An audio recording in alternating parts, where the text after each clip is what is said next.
At first glance, the Google Pixel looks completely unremarkable, looking no more distinct than Apple's own iPhone 7, except for the lack of a home button. But anyone who's used any of Google's Nexus tablets knows how this story goes. Google seems more focused on stability and functionality over aesthetics, which, to put it briefly, makes the Pixel an absolute joy to use.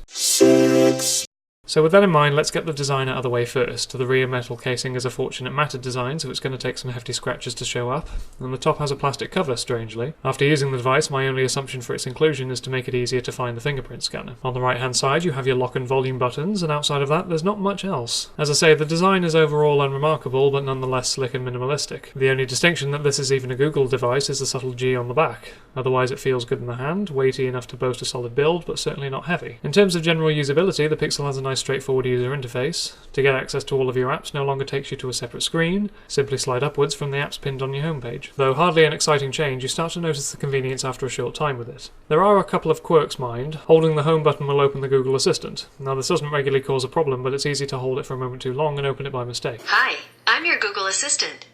I can help you find what you need and get things done. If you need help, just ask, what can you do?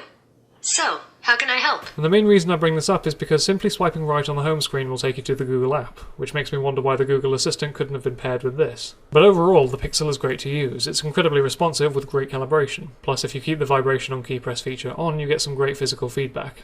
The Pixel also boasts some decent sound quality too, but strangely it only has one speaker. You might be forgiven for thinking it has a stereo speaker setup, but the right side is actually the microphone. It simply matches the speaker for visual consistency. The main issue that it causes is that it's possible to cover up the speaker when holding it in landscape, in spite of its good quality. You've got a rear and front facing camera, as you'd expect, which can go as high as 12.3 and 8 megapixels respectively. Their quality is good overall, though nothing extraordinary, though they do work well in low light.